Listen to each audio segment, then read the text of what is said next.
ಅಪ್ಪ ಇನ್ನೂ ಕೆಲಸ ಮಾಡ್ತಾನೆ ಇದ್ದೀರಲ್ಲ, ಬನ್ನಿ ಸ್ವಲ್ಪ ವಿಶ್ರಾಂತಿ ತೆಗೆದುಕೊಂಡು ಆಮೇಲೆ ಕೆಲಸ ಮಾಡೋವ್ರಂತೆ. ಬಾ ಮಗಳೇ ಸೀತಾ, ಈಗ ಬಂದೇನಮ್ಮ? ಹೌದಪ್ಪ, ಈಗ ಬಂದೆ. ಸೀತಾ, ನಿಂದೇಕೋ ಬುತ್ತಿಯನ್ನು ತರದೆ ಹಾಗೆ ಬರಿಗೈಲೆ ಬಂದಿರಲ್ಲಮ್ಮ, ಯಾಕೆ ಬುತ್ತಿ ತರಲಿಲ್ಲವೇ? ಅಪ್ಪ ಅದು ಬುತ್ತಿ ತಂದಿದ್ದೆ, ಆದರೆ ಅನ್ನುವ ನಿಟ್ಟುಸಿರು ಯಾಕೆ ಸೀತಾ? ದಾರಿಯಲ್ಲಿ ನಡೆದ ಘಟನೆಯನ್ನು ನನ್ನ ತಂದೆ ಮುಂದೆ ಹೇಳಲಿ ಬೇಡ. ಮೊದಲೇ ಆ ಜಮೀನ್ದಾರನಿಗೂ ನಮಗೆ ಆಗುವುದಿಲ್ಲ. ಈ ವಿಷಯವನ್ನು ಹೇಳಿದ್ರೆ ದೊಡ್ಡ ಕಾಳಗವೇ ನಡೆದು ಹೋಗುತ್ತದೆ. ಅದಕ್ಕೆ ಈ ವಿಷಯವನ್ನು ಈಗಲೇ ಹೇಳುವುದೇ ಬೇಡ. ಮುಂದೆ ಸಮಯ ಬಂದಾಗ ಈ ವಿಚಾರವನ್ನು ತಿಳಿಸಿದ್ರೆ ಆಯ್ತು. ಯಾಕೆ ಸೀತಾ ಮೂಕಳಾಗಿ ನಿಂತು ಬಿಟ್ಟಿಯಲ್ಲ? ಏನಿಲ್ಲಪ್ಪ, ಬುತ್ತಿ ತೆಗೆದುಕೊಂಡು ಬರುತ್ತಿರುವಾಗ ನಮ್ಮ ಊರಿನ ಗೂಳಿ ಒಂದು ಅಟ್ಟಿಸ್ಕೊಂಡು ಬಂತು. ಅದರಿಂದ ತಪ್ಪಿಸ್ಕೊಂಡು ಬರ್ಬೇಕಾದ್ರೆ ಬುತ್ತಿ ಕೆಳಗಡೆ ಬಿದ್ದು ಮಣ್ಣು ಪಾಲಾಕಿ ಹೋಯ್ತು. ಅದಕ್ಕೆ ಬರಿಗೈಯಿಂದ ಹಾಗೆ ಬಂದ್ಬಿಟ್ಟೆ ಅಪ್ಪ. ಅಲ್ಲಮ್ಮ ಸೀತಾ, ನೋಡಿಕೊಂಡು ಬರಬಾರದೇನಮ್ಮ? ಇರಲಿ ನಡಿಯಮ್ಮ, ಮನೆಗೆ ಹೋಗಿ ಊಟ ಮಾಡಿ ಬಂದರಾಯ್ತು. ಆಯ್ತಪ್ಪಾಜಿ.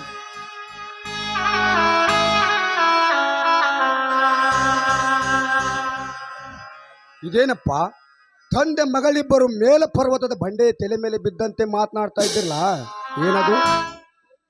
ಏನೂ ಇಲ್ಲಪ್ಪ ರಾಯಣ್ಣ, ಈ ವರ್ಷ ಬರುವ ದೀಪಾವಳಿಗೆ ಬಂಗಾರದ ಸರವು ಬೇಕಂತೆ ರಾಯಣ್ಣ ನಿನ್ನ ತಂಗಿಗೆ. ಬಂಗಾರ ಸರ ಅಷ್ಟೇ ಏಕಪ್ಪ, ಇಡೀ ಬಂಗಾರದ ಅಂಗಡಿನೇ ಖರೀದಿ ಮಾಡಿ ಕೊಡ್ತೀನಿ ನನ್ನ ಮುದ್ದು ತಂಗಿಗೆ. ಹಾ, ಬಂಗಾರದ ವಿಷಯ ಹಾಗಿರಲಿ, ಮೊದಲು ಊಟ ಮಾಡೋಣ ಬನ್ನಿ. ಅಣ್ಣ, ಅದು ನಾನು ಬುತ್ತಿ ತಂದಿಲ್ಲ ಅಣ್ಣ. ಬಾ ಮನೆಗೆ ಹೋಗಿ ಊಟ ಮಾಡೋಣ. ಇದನ್ನೇನಮ್ಮ ತಮಾಷೆ ಮಾಡ್ತಾ ಇದ್ದೇನಮ್ಮ? ನನಗೆ ತುಂಬಾ ಹೊಟ್ಟೆ ಹಸಿವಾಗಿದೆ, ಮೊದಲು ಊಟಕ್ಕೆ ಬಡಿಸಬಾರಮ್ಮ. ಇದು ತಮಾಷೆ ಅಲ್ಲ ರಾಯಣ್ಣ. ನಿನ್ನ ತಂಗಿ ಬುತ್ತಿ ತರುವಾಗ ದಾರಿಯಲ್ಲಿ ನಮ್ಮೂರಿನ ಗೋಳಿ ಒಂದು ಅಟ್ಟಿಸಿಕೊಂಡು ಬಂದಿತ್ತಂತೆ. ಅದರಿಂದ ತಪ್ಪಿಸಿಕೊಂಡು ಬರುವಾಗ ಬುತ್ತಿಯನ್ನು ಕೆಡಿಕೊಂಡು ಬಂದಿದ್ದಾಳತ್ತಪ್ಪ. ಬುತ್ತಿ ಕೆಡಿಕೊಂಡು ಬಂದಿದ್ದಾಳಂತೆ. ನೀನು ಆಡಿದ ಮಾತು ಸುಳ್ಳಪ್ಪ, ಸುಳ್ಳು. ನಿನ್ನ ಮಗನನ್ನು ಸಮಾಧಾನ ಮಾಡುವಗೋಸ್ಕರ ಈ ತರ ಸುಳ್ಳು ಹೇಳ್ತಾ ಇದ್ದಿ. ತಂಗಿ ದಾರಿಯಲ್ಲಿ ಬರುವಾಗ ಏನೋ ಕೆಟ್ಟ ಘಟನೆ ನಡೆದಿರಬೇಕು, ಅದನ್ನು ನೀವು ನನ್ನಿಂದ ಮುಚ್ಚಿಡ್ತಾ ಇದ್ದೀರಿ ಅಷ್ಟೇ. ರಾಯಣ್ಣ, ಏನು ಮಾತನಾಡ್ತಿರುವೆ? ನಿಜವನ್ನೇ ಮಾತನಾಡ್ತಾ ಇದ್ದೇನಪ್ಪ. ನಮ್ಮೂರಿನ ಗೂಳಿ ಒಂದು ಹೋದ ಸೋಮವಾರ ದಿವಸ ಸವಾಲಿಗೆ ಹಚ್ಚಿ ಮಾರಿದ್ದಾರೆ. ಅಂದ ಮೇಲೆ ಗೂಳಿ ಅಟ್ಟಿಸಿಕೊಂಡು ಬಂದು ಬುತ್ತಿ ಕೆಡವಿತ್ತಂದ್ರೆ ಹೇಗೆ ನಂಬಲಿಪ್ಪ, ಹೇಗೆ ನಂಬಲಿ? ಗೂಳಿಯನ್ನು ಮಾರಿದ ವಿಷಯ ನನಗೆ ಗೊತ್ತಿರಲಿಲ್ಲಪ್ಪ. ನೀ ಹೇಳುವ ಮಾತು ನಿಜವೆನಿಸುತ್ತದೆ. ಏನಾಯ್ತು ಹೇಳು ಸೀತಾ, ಹೇಳು. ಅಪ್ಪ, ಅದು ಅದು ತಂಗಿ, ನೀನಾದರೂ ನಿಜ ಸಂಗತಿ ನನಗೆ ಹೇಳದಿದ್ದರೆ ಈ ನಿನ್ನ ಅಣ್ಣನ ಮೇಲೆ ಹಾನಿಯಾಗಿದೆ. ಅಣ್ಣ, ಹೇಳು ತಂಗಿ, ನಿನಗೇನಾಯ್ತಂದು? ಸಂಕೋಚ ಇಲ್ಲದೆ ಹೇಳು ಸೀತಾ, ಹೇಳು. ಯಾವ ಬಾಯಿಂದ ಹೇಳಿ ಅಣ್ಣ? ನಾನು ಬುತ್ತಿ ತೆಗೆದುಕೊಂಡು ಬರ್ತಿರುವಾಗ ಮಧ್ಯ ದಾರಿಯಲ್ಲಿ ಆ ಜಮೀನ್ದಾರ ನನ್ನ ಕೈ ಹಿಡಿದು ಎಳೆದು ಬಾಯಿಗೆ ಬಂದತಿ ಮಾತನಾಡಿ ನನ್ನ ಶೀಲವನ್ನೇ ಹಾಳು ಮಾಡಲು ಪ್ರಯತ್ನ ಪಟ್ಟ. ಇದನ್ನೇನು ಹೇಳಿದ ತಂಗಿ? ನನ್ನ ಹೃದಯದಲ್ಲಿ ಯಾಜ್ಞೆ ಜ್ವಾಲೆ ಮಾತನ್ನು 8 ಆಣೆ ಬಲ ಇರುವ ಈ ನಿನ್ನ ಇನ್ನು ಜೀವಂತ ಇರುವಾಗಲೇ ಆ ಹೇಳಿ ನನ್ನ ಮಗ ಜಮೀನ್ದಾರ್ ನಿನ್ನ ಮೇಲೆ ತನ್ನ ಪುಣ್ಯತನ ತೋರಿಸಿದನೆಂದರೆ ಈ ರಾಯನ ಇದು ಸತ್ತಂತೆ ತಂಗಿ, ಇದು ಸತ್ತಂತೆ. ಅಪ್ಪ, ಬೇಗ ಹೇಳಪ್ಪ, ಜಮೀನ್ದಾರನ್ನು ಏನು ಮಾಡಲಿ? ಸಮಾಧಾನ ತಂದುಕೋ ರಾಯಣ್ಣ, ಸಮಾಧಾನ ತಂದುಕೋ. ಈ ವಿಷಯ ಊರಿನ 4 ಜನ ಪ್ರಮುಖರ ಮುಂದೆ ತಿಳಿಸಿ ಪಂಚಾಯಿತಿ ಸೇರಿಸಿ ತೀರ್ಮಾನಕ್ಕೆ ಬರೋಣ. ಹೇಗೆ ಸಮಾಧಾನ ಮಾಡಿಕೊಳ್ಳಲಪ್ಪ, ಹೇಗೆ ಸಮಾಧಾನ ಮಾಡಿಕೊಳ್ಳಲಿ? ನನ್ನ ರಕ್ತ ಕಥಕಥನೆ ಕುದುತ್ತಿದೆ, ರೋಷ ಪುಟಿದಂತೆ ಹೊರ ಬರುತ್ತದೆ. ನನ್ನ ತಂಗಿ ಮೇಲೆ ಕಣ್ಣು ಹಾಕಿದ ಜಮೀನ್ದಾರ ರುಂಡವನ್ನು ಕತ್ತರಿಸಿ ಅವನ ನರ ನಾಡಿಗಳನ್ನು ಕತ್ತರಿಸಲು ನನ್ನ ಮನ ತೋರುತ್ತಿದೆ. ಲೇ ಜಮೀನ್ದಾರ್, ನನ್ನ ತಂಗಿ ಮೇಲೆ ಕಣ್ಣು ಹಾಕಿ ನಿನ್ನ ಸಾವಿನ ಗುಂಡಿಗೆ ನೀನೇ ತೋಡಿಕೊಂಡು ಮಗನೇ. ಇನ್ನು ನೀನು ಪಾವತಾಳದಲ್ಲಿ ಅಡಿಕೊಟ್ಟ ಸರಿ ಮಗನೇ. ನಿನ್ನನ್ನು ಹೊರ ಎಳೆದು ತಂದು ನಿನ್ನ ರುಂಡವನ್ನು ಚಂಡಾಡಿ ನಿನ್ನ ರುಂಡ ಮುಂಡೆ ಬೇರ್ಪಡಿಸದೆ ಬಿಡುವುದಿಲ್ಲ ಈ ರಾಯಣ್ಣ.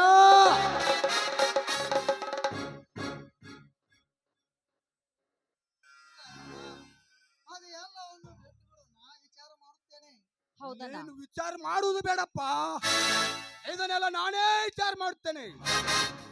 ಬೇಡಣ್ಣ, ಹಾಗೆಲ್ಲ ಹಠ ಮಾಡ್ಬೇಡ. ಅಪ್ಪ ಹೇಳು ಮಾತನ್ನ ಸ್ವಲ್ಪ ಕೇಳು.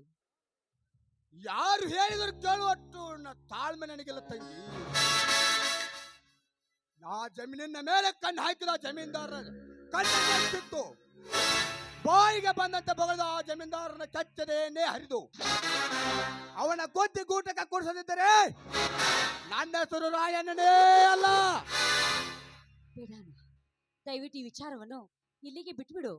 ಅವರು ಶ್ರೀಮಂತರು, ನಾವು ಬಡವರು. ಅವರನ್ನು ಎದುರು ಹಾಕಿಕೊಳ್ಳುವುದು ಸರಿಯಲ್ಲ. ಬಿಟ್ಬಿಡಣ್ಣ. ಎಂತ ಹೇಳಿದ ಮಾತಾಡಿದೆ ತಂಗಿ ನನ್ನನಿಗೆ. ಇದನ್ನು ಇಲ್ಲಿಗೆ ಬಿಟ್ಟರೆ ನಾಳೆ ಆ ಜಮೀನ್ದಾರನನ್ನು ಹೊತ್ತುಕೊಂಡು ಹೋಗುತ್ತಾನೆ. ಅದನ್ನು ನೋಡಿ ಕೈಲಾಗದ ಚಂಡನಂತೆ ಕೈ ಕಟ್ಟಿ ಕುಳಿತುಕೊಳ್ಳಬೇಕೆ? ಇದು ಈ ರಾಯಣ್ಣನ ಜೀವನದಲ್ಲೇ ಬಂದಿಲ್ಲ. ಲೇ ಜಮೀನ್ದಾರ್, ಈಗಲೇ ಬರುತ್ತಲ್ಲ ಮಗನೇ.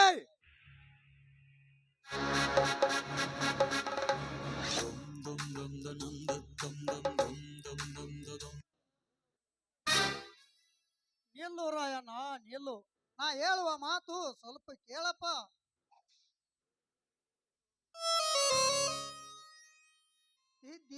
ಅವನಿಗೆ ನಾನೇ ತಿದ್ದಿ ಬುದ್ಧಿ ಹೇಳುತ್ತೇನೆ. ಹೀಗೆ ಹಠ ಮಾಡಬೇಡ. ಬುದ್ಧಿ ಹೇಳುವುದಕ್ಕಿಂತ ದ್ವಾಪರಿಗೂ ಅಲ್ಲಪ್ಪ, ತಟ್ಟಿ ಬುದ್ಧಿ ಹೇಳುವುದಕ್ಕಿಂತ ಒಂದು ಬುದ್ಧಿ ಕಲಿಸಿದರೆ ಅಂತ ಬಂದ ಜಮೀನ್ದಾರ ಅಂತ ದಾರಿಗೆ ಬರುವರು. ಆ ಜಮೀನ್ದಾರ ನನ್ನ ಮೇಲಿದ್ದರೆ ನನ್ನ ಕಡದ ಹೆಡಿಗೆ ತುಂಬ ನನಗೆ ಅಷ್ಟು ಸಂತೋಷವಿತ್ತು.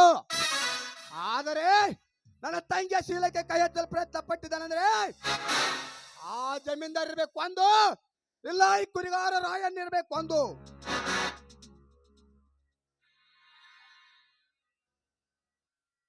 ನೋಡು ರಾಯಣ್ಣ, ಆ ಜಮೀನ್ದಾರನೊಬ್ಬ ಹಿಂಡೂಲಿಗಳಲ್ಲಿ ಗಂಡೂಲಿ ಇದ್ದಂತೆ. ಅವನನ್ನು ಎದುರಿಸುವುದು ಸುಲಭದ ಮಾತಲ್ಲ. ಸಮಯ ನೋಡಿ ಅವನನ್ನು ಎದುರಿಸೋಣ. ಅಪ್ಪ, ಆ ಜಮೀನ್ದಾರ ಒಬ್ಬ ಹೆಂಡು ಹುಲಿಗಳಲ್ಲಿ ಗಂಡು ಹುಲಿ ಆದರೆ ಜಮೀನ್ದಾರ ತಸೂರ ಸರ್ದಾರ್ ಸಾವಿರಾರು ಜನ ಬಂದರು. ಅವರ ಎದೆಯವನ್ನೇ ಬಗೆದು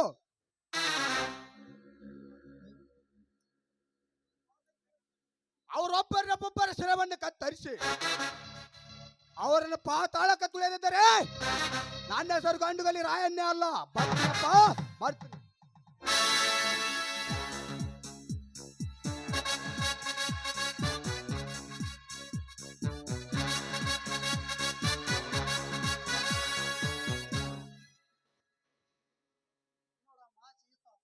ಆ ದೇವರ ಅನುಗ್ರಹ ಹೇಗಿದೆಯೋ ಹಾಗೆ ಆಗಲಿ. ನಡೆಯಮ್ಮ, ಮನೆಗೆ ಹೋಗೋಣ.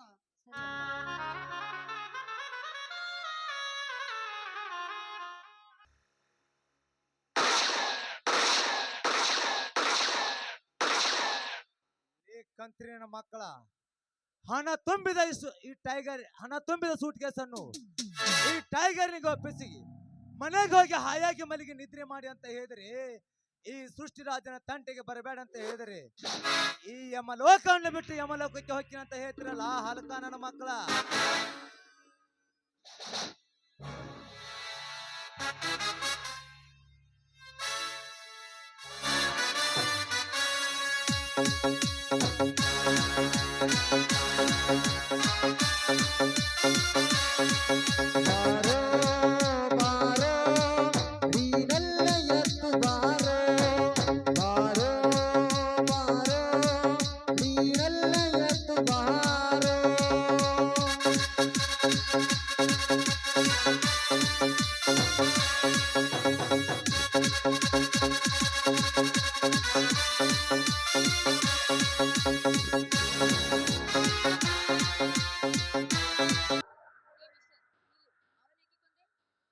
ಅವರನ್ನು ಏಕೆ ಕೊಂದೆ?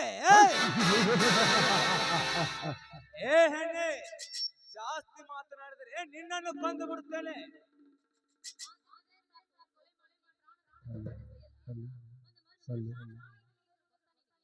ಪ್ರಾಣದ ಬೆಲೆ ಕಟುಕನ ಕೈಯಲ್ಲಿ ಸಿಕ್ಕ ಕುರಿ ನನ್ನನ್ನು ಕೊಲೆಬೇಡ, ಪ್ರಾಣದ ಬೆಲೆ ಎಂದು ಕಟುಕನನ್ನು ಕೇಳಿದರೆ ಬಿಡುವನೆ ಆ ಕಟುಕನು.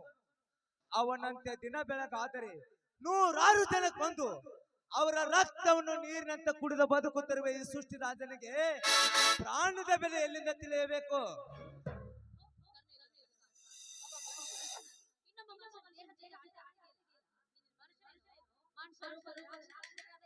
ಈಶ್ವರಿ, ಈ ಸೃಷ್ಟಿ ರಾಜನಿಗೆ ಕರುಣೆ ಬಂದರೆ ಹಾಲು ಕುಡಿಯುವ ಹಸಗೂಸು, ಕರುಣೆ ಬಾರದೆಂದರೆ ಒತ್ತಿಗೆದ ಕಾಳಿಂಗ ಸರ್ಪ.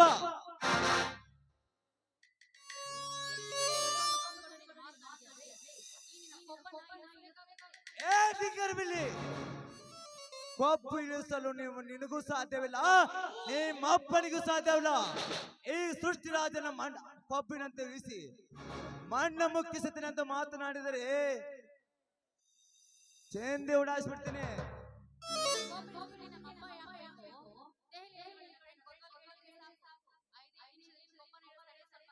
ಕೊತ್ವಾಲ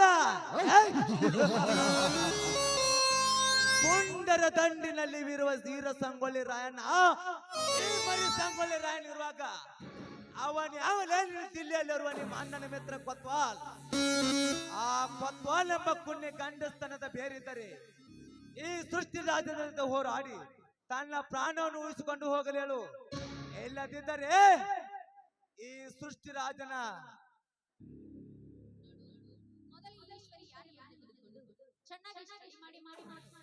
ನೀನ್ ಯಾರಾದರೇನು, ನೀನ್ ಯಾರೆಂದು ಸ್ಟಡಿ ಮಾಡಿ ಮಾತನಾಡಲು ನೀನು ಮಹಾ ಶರಣ ಅಕ್ಕ ಮಾದೇವಿನಾ? ಎಲ್ಲ ಕಿತ್ತೂರು ರಾಣಿ ಚೆನ್ನಮ್ಮನ ನೀನೊಂದು ಚೂಡಿ ಹಾಕಿದ ಹುಚ್ಚೆ ಏನಂದ್ರೆ ನನಗೆ ಚೆನ್ನಾಗಿ ಗೊತ್ತು.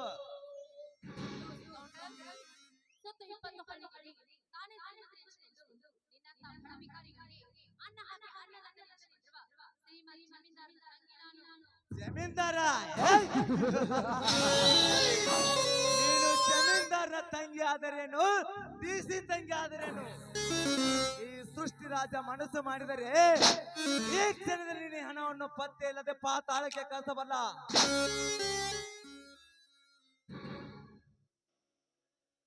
ಸುಮ್ಮನೆ ಸೃಷ್ಟಿ ರಾಜನನ್ನು ತಡೆದು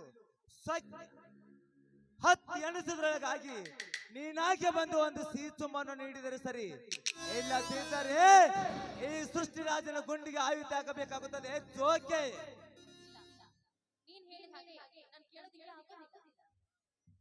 ಹಾಗದಿದ್ದರೆ ಈಗಲೇ ನಿನ್ನನ್ನು ಸುಟ್ಟು ಹಾಕಿ ಬಿಡುತ್ತೇನೆ. ಹಾ, ಆಗಬ ದಾರಿಗೆ. 1 2 3. ಅನರ್ಘ್ಯ ರತ್ನವೇ, ಅನರ್ಘ್ಯ ರತ್ನವೇ, ಅನರ್ಘ್ಯ ರತ್ನವೇ, ಅನರ್ಘ್ಯ ರತ್ನವೇ.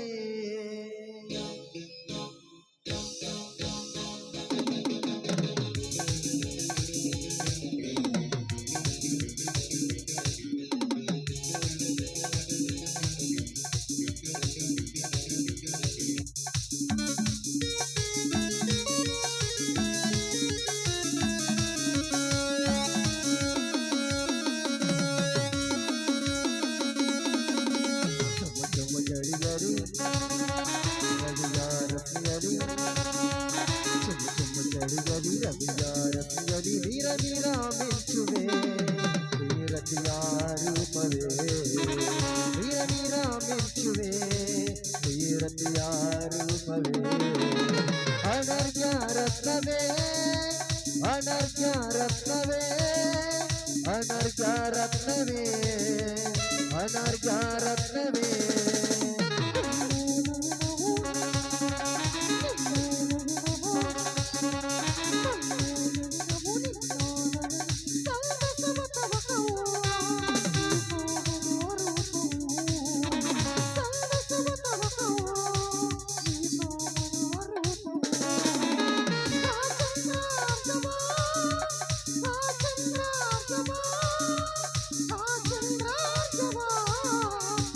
ಚಂದ್ರ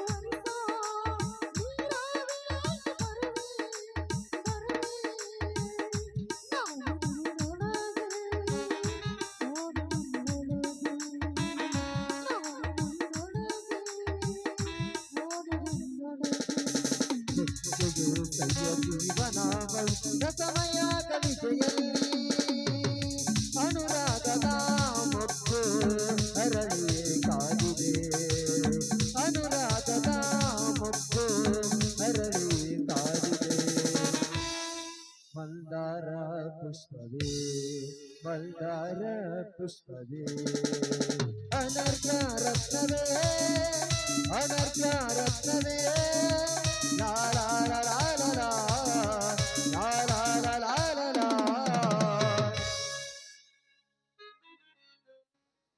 ಸೃಷ್ಟಿರಾಜ್, ಈ ಸಮಯದಲ್ಲಿ ನಾನು ಗೆದ್ದೇನೆ ಅಂತ ಯಾವತ್ತೂ ಬೇಡ.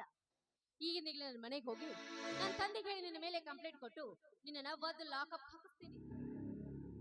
ಈಶ್ವರಿ, ಈ ಸುಟ್ಟು ರಾಜ ಅರೆಸ್ಟ್ ಮಾಡುವ ಪೊಲೀಸರಿಗೆ ಕನ್ನಡ ನಾಡಿನಲ್ಲಿ ಹುಟ್ಟಿಲ್ಲ. ಓದುವುದಿಲ್ಲ. ಯಾಕೆ ನೀನು ಅಷ್ಟೊಂದು ಪುಂಡನಿರುವೆಯಾ? ಪುಂಡ? ಪುಂಡ ಪ್ರಚಂಡ ಅಂದ್ರೆ ನಿಮ್ಮಂತ ಚಂಚಲ ಚೆಲುವರಿಗೆ ಬಂಡಲ್ ಮಾಡುವ ವ್ಯಕ್ತಿ ಅಲ್ಲ ಈ ಸುಟ್ಟು ರಾಜ. ಈ ಸುಟ್ಟು ರಾಜ ಕಾಲು ಕೆಳಗಿದ್ರೆ ಇಲ್ಲಿ ಹೊತ್ತ ಪುಂಡವಲ್ಲಿ ಕರಳಲೆ ಕರಳವಲಿ ಗಂಡ ಗೆದ್ದರೆ ಮಗ ಏಟರೆ ಜಗ ಮೆಚ್ಚರ ಮಗ. ಈ ಸುಷ್ಟು ರಾಜ ಕಾಲು ಕೆಳಗಿದ್ರೆ ಮುಂದೆ ಇವನನ್ನ ರಂಗದಲ್ಲಿ ತಲೆ ಕೆಳಗಿದರೆ ಸಿಂಧೂರ ಲಕ್ಷಣ. ನೀನ್ ಯಾರಾದ್ರೆ ನನಗೇನಾಗ್ಬೇಕು? ನನ್ನ ಅಣ್ಣನ ವಿಷಯ ನಿನ್ಗೆ ಗೊತ್ತಿಲ್ಲ ಅಂತ ಕಾಣಿಸುತ್ತೆ. ಅದಕ್ಕೆ ಹೀಗೆಲ್ಲ ಮಾತನಾಡ್ತಾ ಇದೀಯಾ? ನೀನೇನು ನಿಮ್ಮ ಅಣ್ಣನೇನು ದೇಶಕ್ಕೆ ಅಣ್ಣ ಹಾಕುವ ಅನ್ನದಾತನ? ಇಲ್ಲ, ಸ್ವತಂತ್ರಕ್ಕಾಗಿ ಹೋರಾಡುವ ಗಾಂಧಿದಿನ. ಅವನ್ ಯಾರೆನ್ನುವ ಅವಿವೇಕಿಗಳಿಗೆ ಅರಿವು ಮೂಡಿಸುವ ಶ್ರೀಮಂತ್ ಜಮೀನ್ದಾರ. ಓ, ಈ ಜಮೀನ್ದಾರನ ತಂಗಿನ? ಯಾಕೆ ನನ್ನ ಹೆಸರು ಕೇಳಿದ ತಕ್ಷಣ ಸಿಡಿಲು ಬಡದವರಾಗಿ ನಿಂತ್ಬಿಟ್ಟಿಯಲ್ಲ? ಯಾಕೆ ಮೈಗೇನಾದ್ರೂ ಸಿಡಿಲು ಬಡದಂಗಾಯ್ತಾ? ಸಿಡಿಲು ಬಡಿಯುವ ಸಿಡಿಲನ್ನೇ ಮುಷ್ಟಿಯಲ್ಲಿ ಹಿಡಿದ ಬಿಸಾಕಬಲ್ಲ ಹುಲಿಯಂತೆ ಗುಡುಗಡಿ ಎದುರಿಗೆ ಬಂದರೆ ಹುಲಿಯನ್ನೇ ರಕ್ಷಿಸಬಲ್ಲ. ಅದರಲ್ಲಿ ನಿಮ್ಮ ಅಣ್ಣನ ಹೆಸರು ಕೇಳಿದ ಕೂಡಲೇ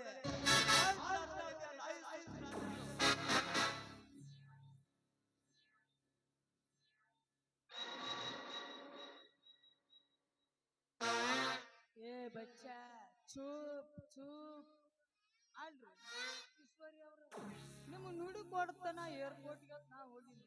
ಎಟ್ಟ ಹುಡುಕ್ಬೇಕು ನೀವು ಇಲ್ಲಿ ಇರಲ್ರಿ ಈಶ್ವರಿ ಅವ್ರ. ಏ ಬಚ್ಚ ಚುಪ್ ಮಾತನಾಡಿದರೆ ಅವರ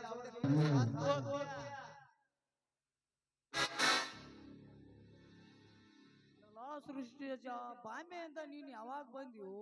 ಇನ್ನೊಬ್ಬ ಡಾಕ್ಟರ್ ಅವ್ರಿ ಗೊತ್ತಿಲ್ಲ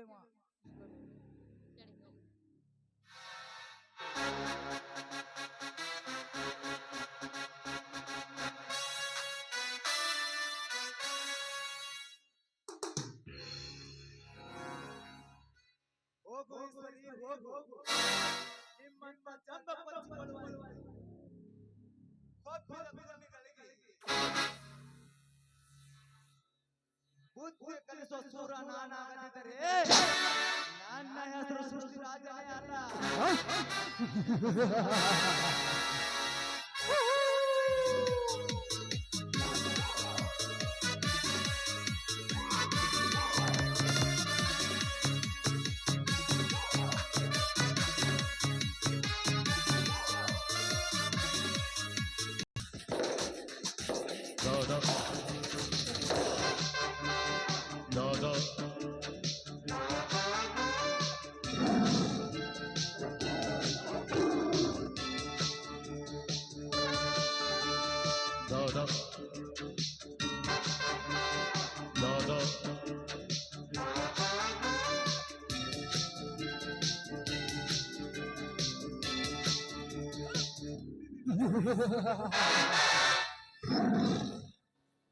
ಇಪ್ಪತ್ತೈದು ವರ್ಷಗಳ ಹಿಂದೆ ಆ ಕುರಿಗಾರ ಬೀರನನ್ನು ನನ್ನಿಂದಲೇ ಕೊಲೆ ಮಾಡಿಸಿ ಮಾತಿನ ಪರಿಕಾರ ಕೊಡಬೇಕಾದ ಹಣ ನನಗೆ ಕೊಡದೆ ಮೋಸ ಮಾಡಿದ್ನಲ್ಲ ಈ ಮನಿ ಒಡೆಯದ ಚಟ್ಟ ಕುಲಿದ ಕುನಿ ಜಮೀನ್ದವ್ರು ಲೇ ಜಮೀನ್ದಾರ್, ಈ ನನಗೆ ಮಾಡಿದ ಮೋಸದ ಪ್ರತಿಕಾರ ತೀರಿಸಿಕೊಳ್ಳಿ ಗಾಯಗೊಂಡ ಹುಲಿ ಹೋಗಿ ನಿನ್ನ ಮನೆ ಸೇರಿದ್ದಾನೆ ಈ ಕರ್ಣೆಯುಳ್ಳದ ಕಟಕ ಕಾಮರಾಜ್.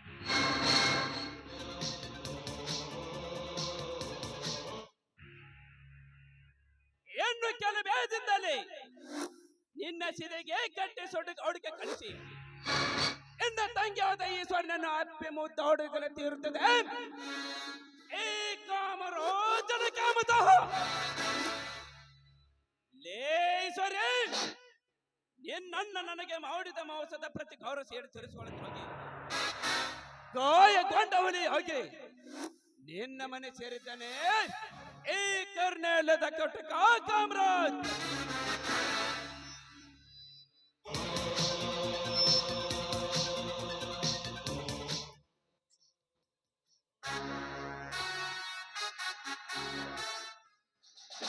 ನಮಸ್ಕಾರ ಜಮೀನ್ದಾರಿ. ಓಹೋ, ಇವನು ನಾನೇ ಜಮೀನ್ದಾರನ ತಿಳಿದಿದ್ದಾನೆ. ಈಗ ಜಮೀನ್ದಾರನ ದರ್ಪ ತೋರಿಸಲೇಬೇಕು. ನಾನೊಬ್ಬ ಪದವೀಧರ ರವಿಕುಮಾರ್ ಅಂತ ನನ್ನ ಹೆಸರು. ಏಯ್, ನೀನು ಪದವೀಧರನಾದರೇನು ದೊಡ್ಡ ಪರಮಾತ್ಮನಾದರೇನು? ಮನೆ ಒಳಗಡೆ ಬರಬೇಕಾದರೆ ಪರ್ಮಿಷನ್ ತೆಗೆದುಕೊಂಡು ಬರಬೇಕನ್ನೋದು ಪ್ರಜ್ಞಾನವಿಲ್ಲ. ಏ ಮೂರ್ಖ ನನಗೆ. ಹೊರಗಡೆ ಯಾರು ಯಾರು ಅಂತ ಹೇಳಿದ ಬಂದೆ ಸರ್. ಕ್ಷಮಿಸಿ ಸರ್, ಹೊರಗಡೆ ಯಾರು ಯಾರು ಅಂತ ಆಧಾರ ಕೇಳಿದ ಹಾಗೆ ಒಳಗೆ ಬನ್ನಿ. ಏ ಕೆಟ್ಟ ಬಡವ, ಹೊರಗಡೆ ಯಾರು ಇಲ್ಲ ಅಂತ ಮನೆ ಒಳಗಡೆ ಬಂದು ಹಣ ಲೂಟಿ ಮಾಡಿಕೊಂಡು ಹೋಗಲು ಬಂದರು. ಏ ಬಡ ಬಿಕಾರಿ, ಹೊರಗಡೆ ಯಾರು ಯಾರು ಕೇಳದ ಬಂದೆ ನಿಜ ಸರ್. ಆದ್ರೆ ಮನೆಯಲ್ಲಿ ಯಾರು ಯಾರು ಸಮಯ ನೋಡಿ ಎಷ್ಟೇ ಕಷ್ಟ ಕಾರ್ಪಣ್ಯಗಳು ಬಂದರೂ ಕೂಡ ನ್ಯಾಯವಾಗಿ ಬದುಕುವ ಸತ್ಯಕ್ಕಾಗಿ ಸಾಯಿಸಿದ ಅನ್ಯಾಯವಾಗಿ ಬದುಕುವವರ ಮನೆ ಊಟ ಮಾಡಲು ಬಂದಿಲ್ಲ ಸಹೋದರರೇ. ಏ ರವಿ, ನನ್ನ ಮನೆಗೆ ಬಂದು ನಿನ್ನಂತ ಸತ್ಯ ಸತ್ಯ ಎಂದು ಹಾರಾಡಿ ಆ ಸತ್ಯ ಹರಿಚಂದ್ರ ತನ್ನ ಹೆಂಡತಿ ಮಕ್ಕಳನ್ನು ಮಾರಿ ಸುಡುಗಾಡು ಕೈಯಲ್ಲಿ ಹೋಗಿದ್ದ ನಿನ್ನಂತ ಕುಂಡಿಗಳಂತೆ ನನಗೆ ಚೆನ್ನಾಗಿ ಗೊತ್ತು ಮಗನೇ. ಸಾವುಕಾರೆ, ಸತ್ಯ ಹರಿಶ್ಚಂದ್ರ ಸುಡುಗಾಡ ಕಾಯಲು ಹೋಗಿದ್ದು ನಮ್ಮಂತ ಬಡಪಾಯಿಗಳಿಂದಲ್ಲ, ನಿಮ್ಮಂತ ಬಂಡರ ಮೋಸತನದನ್ನು ನನಗೆ ಚೆನ್ನಾಗಿ ಗೊತ್ತು. ಏ ಬಡ ಬಿಕಾರಿ, ನನ್ನ ಮನೆಗೆ ಬಂದು ನನಗೆ ಸೊಕ್ಕಿನಿಂದ ಮಾತನಾಡಲು ಏ ಸೊಕ್ಕಿನ ಕುನ್ನಿ, ಇನ್ನೊಂದು ಸೌರಿಗೆ ಸೊಕ್ಕಿನಿಂದ ಬಗಳಿದರೆ ನಿನ್ನನ್ನು ಒದ್ದು ಹೊರತಳ್ಳಬೇಕಾಗುತ್ತೆ ಬಲಿ ಅಚ್ಚರ ಮಗನೇ.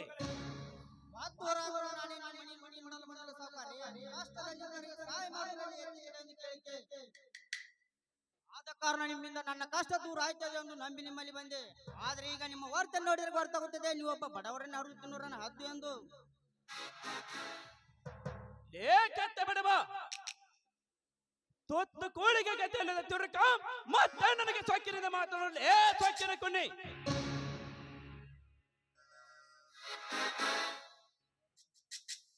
ನೋಡು, ಸುಮ್ಮನೆ ನನ್ನಿಂದ ಹೊರತಂದಿಂದ ಸಾಯಬೇಡ. ಯಾತಕ್ಕಾಗಿ ನನ್ನ ಮನೆಗೆ ಬಂದು ಹೇಳು ಮಗನೇ. ಮುಂದಿನ ತಿಂಗಳ ನನಗೆ PSI ಆರ್ಡರ್ ಬರೆದಿದೆ. ಆ ಆರ್ಡರ್ ಬರಬೇಕಾದ್ರೆ 50,000 ರೂಪಾಯಿ ಡೊನೇಷನ್ ಬೇಕಾಗಿದೆ. ಅವರಿವರ ಕಾಲು ಹಿಡಿದು 40,000 ರೂಪಾಯಿಗಳನ್ನು ಕೂಡಿಸಿದ್ದೇನೆ. ಇನ್ನುಳಿದ 10,000 ರೂಪಾಯಿಗಳನ್ನು ಕೇಳಲು ಬಂದಿದ್ದೇನೆ ಸಾವುಕಾರಿ. 10,000? ಏ ಬಡ ಬಿಕಾರಿ, ಬೇಡಿದವರಿಗೆ ಬೇಡಿದಷ್ಟು ಹಣ ಕೊಟ್ಟರೆ ಮುಂದೆ ನಾನು ಬೀದಿ ಭಿಕ್ಷುಕನಾಗಬೇಕಾಗುತ್ತೆ ಮಗನೇ. ನೋಡು, ನನ್ನಿಂದ ಹೊಡೆತ ತಿಂದು ಸಾಯಬೇಡ. ಹೊರಟು ಹೋಗುವಿಲ್ಲಿಂದ. ಹಣವಿಲ್ಲ ಎಂದು ಮಾತು ಹೇಳಬೇಡ ಸರ್. ನನ್ನ ಮೇಲೆ ದಯೆ ತೋರಿಸು. ನನಗೆ 10,000 ರೂಪಾಯಿ ಕೊಟ್ಟರೆ ನಿಮ್ಮ ಕಾಲಿಗೆ ಬಿದ್ದು ಬೇಡಿಕೊಳ್ಳಿ. ಸರಿ, ಆಚೆ ಬಿಟ್ಟು ಬಾ. ಬೀದಿಯಲ್ಲಿ ನಿಂತ ಭಿಕ್ಷೆ ಬೇಡ ಅಂತ ಹಣ ಕೇಳಿದರೆ ಕೊಟ್ಟ ಹಣ ನನಗೆ ವಾಪಸ್ ಬರ್ತಾಳೆ ಅಂತ ನನಗೆ ಏನು ಗ್ಯಾರಂಟಿ ಮಗನೇ? ಗ್ಯಾರಂಟಿ ಕೊಡಲು ನನ್ನ ಅಜ್ಜನಿಗೆ ಹೊಲ ಎಲ್ಲರಿಗೂ ನನಗೆ ಮನೆ ಇಲ್ಲ. ದಯವಿಟ್ಟು ಇಲ್ಲವೆಂದು ಮಾತನಾಡಬೇಡ ಸರ್. ಈ ಬಡವನ ಮೇಲೆ ಕರುಣೆ ತೋರಿಸುವ ಪುಣ್ಯಕೊಳ್ಳಿ ಸರ್. ಬೇಡಿಕೊಳ್ಳುತ್ತೇನೆ. ಲೇ ಮಗನೇ ರವಿ, ನೀನು ಹಣ ಕೊಟ್ಟು ದೊಡ್ಡ ಅಧಿಕಾರಿನ ಮಾಡಲು ನೀನು ನನ್ನ ತಂದೆ ರಕ್ತಕ್ಕೆ ಹುಟ್ಟಿದ ಮಗನೇನಲೇ ಮಗನೇ. ಏ ಸರ್ಕಾರ, ನೀನು ನನಗೆ ಹಣ ಕೊಡದಿದ್ರೆ ಐ ಡೋಂಟ್ ಕೇರ್. ಇನ್ನೊಂದು ಸಾರಿ ನನ್ನ ತಾಯಿಯನ್ನು ಮತ್ತೊಬ್ಬರಿಗೆ ಹೋಲಿಸಿ ಮಾತನಾಡಿದರೆ ನಿನ್ನ ಹೊಟ್ಟೆ ಬಗೆದು ಬಿಸಿ ರಕ್ತ ಕುಡಿಬೇಕಾಗುತ್ತೆ ಬಲು ಎಚ್ಚರ. ಯಾತರ ನಾಯಂತೆ ಮನೆ ಒಳಗಡೆ ಬಂದು ನರಿ ಬುದ್ಧಿವಂತಿಕೆ ಹಣ ಕೇಳಿ ಹುಲಿಯಂತೆ ಚಂಡಾಡಿ ಪುಂಡನಂತೆ ಮಾತನಾಡಲಿ ಹರಾಮ್ ಕೋರ್. ಇನ್ನೊಂದು ಚಾರನಿಗೆ ನನ್ನ ಮುಂದೆ ನಿಂತರೆ ನಿನ್ನನ್ನು ಒದ್ದು ಹೊರತಳ್ಳಬೇಕಾಗುತ್ತೆ ಮಗನೇ. ಮೊದಲು ಇಲ್ಲಿಂದ ಹೊರಟು ಹೋಗು.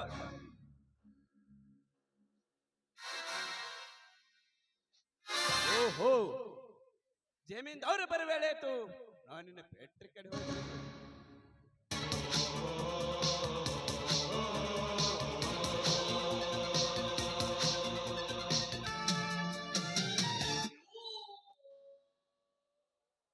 ಹಾರಿ ಹೊಂಟೈತಲ್ಲೋ ಗೆಳೆಯ ನನ್ನ ಪಾರಿವಾಳ, ಗೆಳೆಯ ನನ್ನ ಪಾರಿವಾಳ. ಗುಡುಗುಡು ಗುಡುಗು ಬರುತ್ತ ವೀರಭದ್ರ.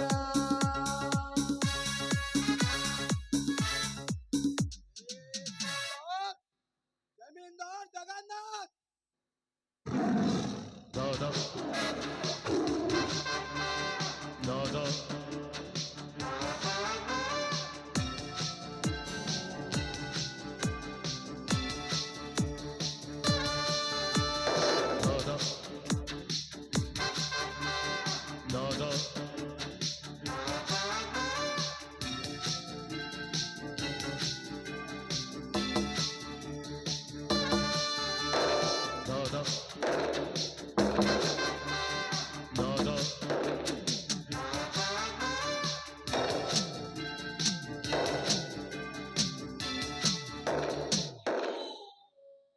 ಸುತ್ತು 350 ಎಕರೆ ಜಮೀನಿಗೆ ವಾರಸುದಾರನಾದ ಈ ಜಮೀನ್ದಾರನಿಗೆ ಅರಮನೆಗೆ ಬಂದು ಹೆಸರಿತ್ತು ಕರೀತಿಯಲ್ಲ, ಯಾರಲ್ಲೇ ನೀನು?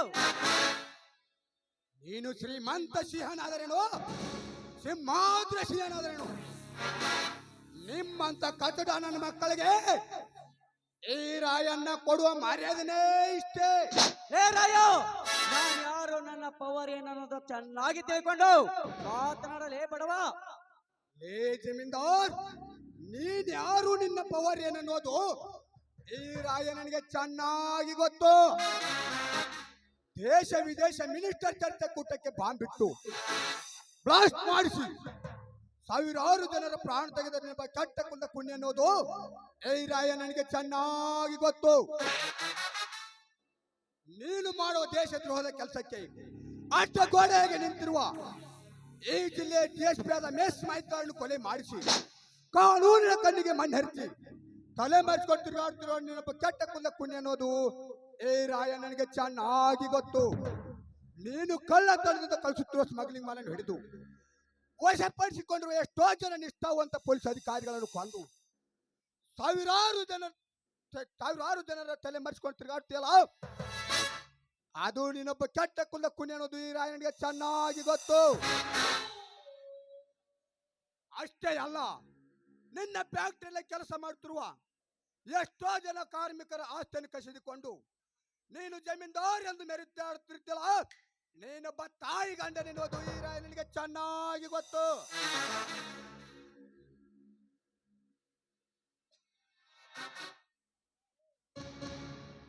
ಏ ರಾಯ, ಈ ನಿನ್ನ ಹಾರಾಟ ತುಂಟಾಟ ಈ ಜಮೀನ್ದಾರನ ನಡೆಯುವುದಿಲ್ಲ. ಸುಮ್ಮನೆ ನನ್ನ ಮನೆಗೆ ಯಾವ ವಿಷಯಕ್ಕೆ ಬಂದಿದೆ ಅಂತ ಬಗಳ ಹೋಗಲೇ ಬಡವ. ಏ ಕೆಟ್ಟ ಕುಲದ ಕೊನೆ, ನನ್ನ ತಂಗಿಗೆ ಆದ ನ್ಯಾಯಕ್ಕೆ ಸೊಟ್ಟು ಹೊಡೆದು ನ್ಯಾಯ ಕೇಳಲು ಬಂದಿರುವ ಸಮರಸಿಯದ ಗರ್ಜನೆ ರಾಯಣ್ಣ. ಸಮರಸಿಂಹದ ಗರ್ಜನೆ.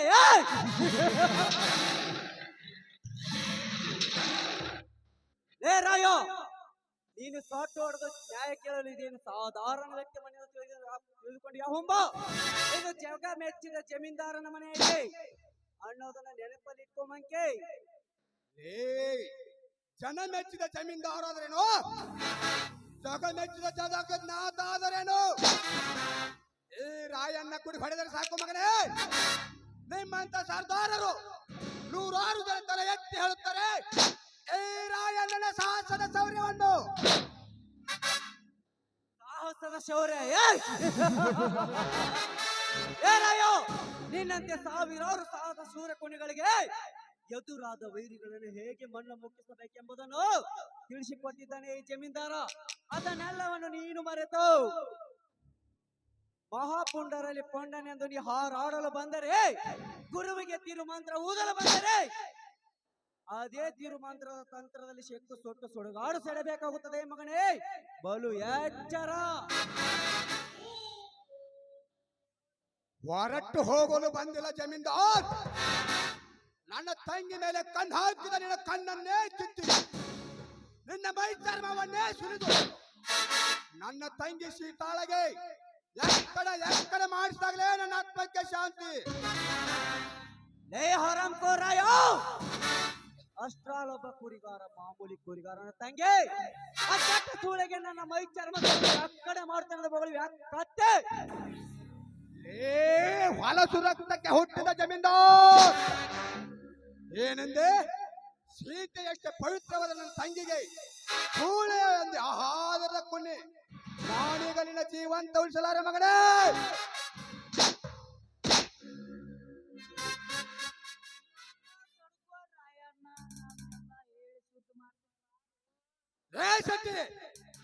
ಸೊಮ್ಮನ ನಿಂದು ತೋಲೆ ಕೊಟ್ಟಿದ್ದು ಕೊಂದು ಬಿಡುವ ಮಗನೇ.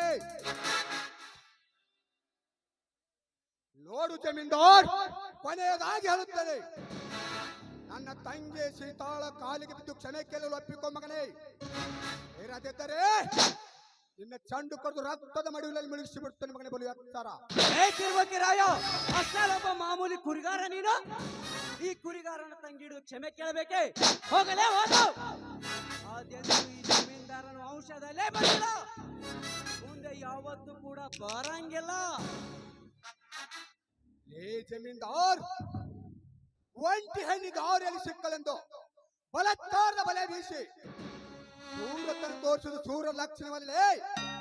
ಈಗ ನಿನ್ನ ಕಣ್ಣೆದುರಿಗೆ ಮಗನೇ ಗುಲಾಬಿ ಹೂವಿನಂತೆ ಅರಳಿ ನಿಂತಿರುವ ನಿನ್ನ ತಂಗಿ ಈಶ್ವರಿ ಒಳಗಡೆ ಹೋಗಿ ಎಳೆದುಕೊಂಡು ಬರುತ್ತಾನೆ ಮಗನೇ. ನಿನ್ನಲ್ಲಿ ಜಮೀನ್ದಾರ್ ಎಂಬ ಕಂಡ ಸ್ಥಳವಿದ್ದರೆ ಬಂದು ತಡೆ ಹಾಲು ಮತದ ಹುಲಿಯನ್ನು ಮಗನೇ. ಒತ್ತಲೇ ಬಾಯಿ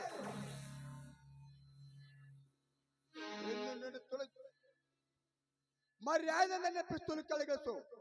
ಇರದಿದ್ದರೆ ರಾಮೌಂಡ್ ಹರಿಕೆ ಕೊಲದಲ್ಲಿ ಓಡಾಡಿಸಿ ಕಡಿಬೇಕಾಗುತ್ತದೆ ಮಗನೇ. ಏ ಜಮೀನ್ದಾರ್, ನಿನ್ನ ಪಿಸ್ತೂಲು ಕೆಳಗಿಸಿ ನಿನ್ನ ಪ್ರಾಣವನ್ನು ಉಳಿಸಿಕೊಂಡೆ. ಈಗ ಒಳಗಡೆ ಹೋಗಿ ಎಳೆದುಕೊಂಡು ಬರುತ್ತೇನೆ ಚಂದುಳ ಚೆಲುವೆ ನಿನ್ನ ತಂಗಿ ಈಶ್ವರಿಯನ್ನು.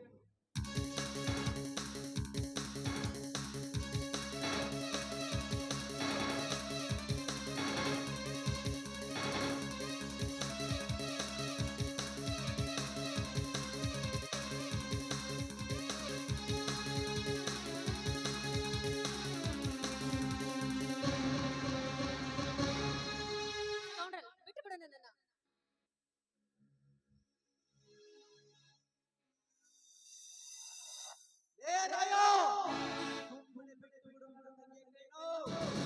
ಬಿಡಲಿಕ್ಕೆ ಹಿಡಿದಿಲ್ಲ ಜಮೀನ್ದಾರ್. ತಪ್ಪಾಯ್ತಂದು ನನ್ನ ತಂಗಿ ಸೀತಾಳ ಕಾಲಿಗೆ ಬಿದ್ದು ಕ್ಷಮೆ ಕೇಳಲು ಒಪ್ಪಿಕೊ ಮಗನೇ. ಲೇ ರಾಯ, ತಪ್ಪಾಯ್ತು ಒಂದು ಕ್ಷಮೆ ಕೇಳಬೇಕೆ? ಆಹಾ, ಅದು ಈ ಜಮೀನ್ದಾರನ ವಂಶದಲ್ಲೇ ಬಂದಿಲ್ಲ. ಹಾಗಾದರೆ ಜಮೀನ್ದಾರ್, ಯಾರಿಲ್ಲದ ಸಮಯ ಸಾಧಿಸಿ ನನ್ನ ತಂಗಿಯನ್ನು ಬಲಾತ್ಕಾರದ ಬಲೆಗೆ ಬೀಸಿದಲ್ಲ, ಅದರ ಸೇಡಿಗಾಗಿ ಈಗ ನಿನ್ನ ಕಣ್ಣೆದುರಿಗೆ ಮಗನೇ ಚಂದುಳ್ಳ ಚೆಲುವ ನಿನ್ನ ತಂಗಿ ಸರ್ಗಲ್ಲಕ್ಕೆ ಮುತ್ತು ಕೊಡ್ತೇನೆ ಮಗನೇ.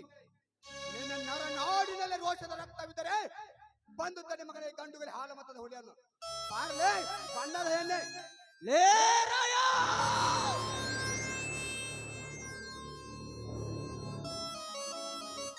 ಒತ್ತೇ ಬಾಯಿ.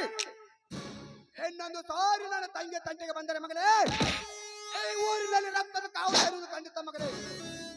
ಈ ಕುರಿಗಾರ ರಾಯಣ್ಣ ಹುರಿಯಂತೆ ತಲೆ ತಗ್ಗಿಸಿ ನಡೆದರೆ ಧರ್ಮರಾಯ ಕಾಯಗೊಂಡ ಹುಲಿ ಅಂತ ಸಿಡಿದರೆ ಯಮ ಧರ್ಮರಾಯ ಹಾಲು ಮತದ ಹುಲಿ.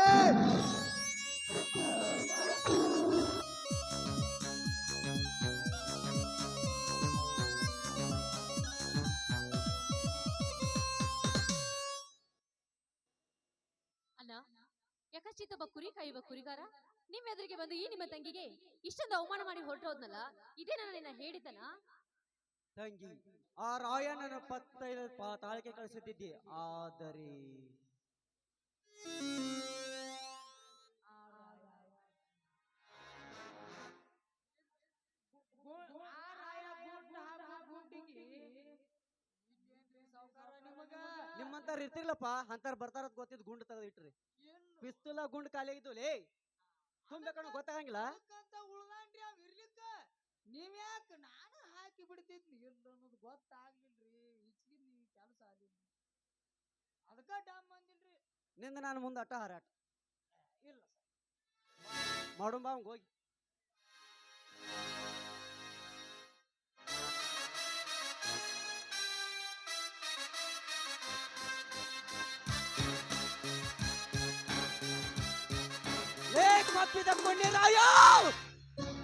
ನನ್ನ ಅರಮನೆಗೆ ಬಂದು ನನ್ನ ತಂಗಿಯ ಕೈ ಹಿಡಿದುಕೊಂಡು ಬಂದು ಅವಳ ಗಲ್ಲಕ್ಕೆ ಮುತ್ತಿಟ್ಟು ಹೋದಿ ಆ ಭಿಕಾರ ಇತರ ಸೇಡಿಗಾಗಿ ಈಗ ಯಾವ ಸಮಯವನ್ನು ಸಾಧಿಸಿ ನಿನ್ನ ತಂಗಿ ಸೀತಾಳ ಶೀಲಹರಣ ಮಾಡಿ ನಿನ್ನ ಕುರಿಗಳನ್ನು ಸ್ವತ್ತು ನಿನ್ನ ಮನೆತನವನ್ನು ಸರ್ವನಾಶ ಮಾಡಿ ನಿನ್ನ ನಿನ್ನ ನಿನ್ನ ಬೀದಿಯಲ್ಲಿ ಭಿಕ್ಷೆ ಬೇಡುವ ಭಿಕಾರಿಯನ್ನು ಮಾಡದಿದ್ದರೆ ಆಹಾ ನನ್ನ ಹೆಸರು ರಾವಣನೆಲ್ಲ.